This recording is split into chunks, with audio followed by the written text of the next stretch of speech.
আমল তার কাছে বেশি ওরা উম্মতের আমল কি তার কাছে বেশি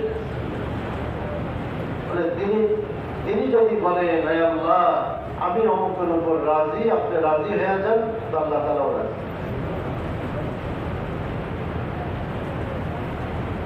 এক সাহাবীর ইন্তেকাল হয়েছে, তবুকে কবরে নামাইছে আর বলতেছে আয় আল্লাহ আনা রাজি আনহু, আয় আল্লাহ আমি তার উপর রাজি, আপনি রাজি হয়ে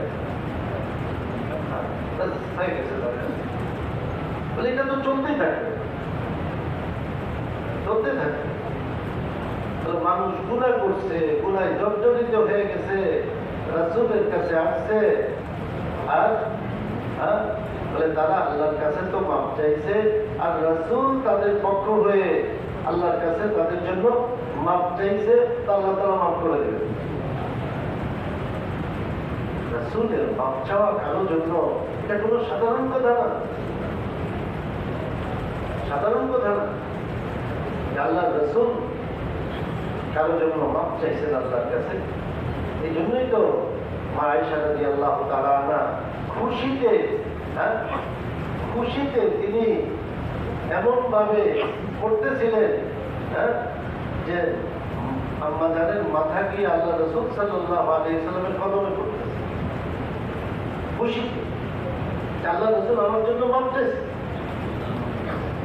আয় আল্লাহ আয়েশার গুনাহকে মাফ করে দেন, পূর্বের গুনাহকে, পরের গুনাহকে। আমাদের এত খুশি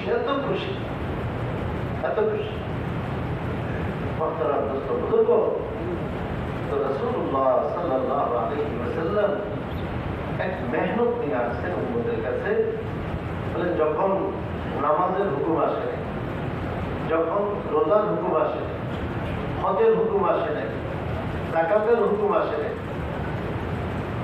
কোন হুকুম আসে নাই, কি হুকুম আসছে? ইয়া আইয়ুহাল মুদাসসির কুম ফাআনজির, হে কামলিওয়ালা নবী আপনি উঠুন, মানুষকে আমার আযাবে আপনি ভয় প্রদর্শন করুন।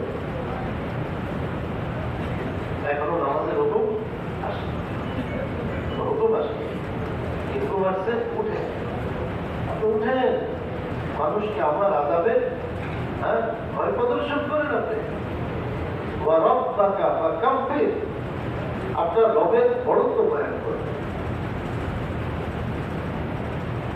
কোটি কোটি মানুষ, পুরো মানব জাতি, পৃথিবীর উত্তর দক্ষিণ পূর্ব পশ্চিম সব জায়গায় মানুষ, আর একজন রাসূল তিনি দাঁড়ায়া বলতেছেন ইয়া আইয়ুহান নাস, হে মানব জাতি তোমরা সবাই বলো লা ইলাহা ইল্লাল্লাহ। এই কালেমা বলো তোমরা, এই কালেমাকে তোমরা স্বীকার করে নাও, তোমাদের কামিয়াবি, তোমাদের সফলতা এর মধ্যে রয়ে গেছে, এর মধ্যে তোমাদের সফলতা, এর মধ্যে তোমাদের কামিয়াবি। তোমরা এই কালেমাকে কবুল করো, তোমরা এই কালেমাকে কবুল করো। এই কালেমাকে তোমরা যদি কবুল করো, কুরাইশদেরকে দাওয়াত দিতেছেন, বলতেছেন এই কালেমাকে যদি তোমরা কবুল করো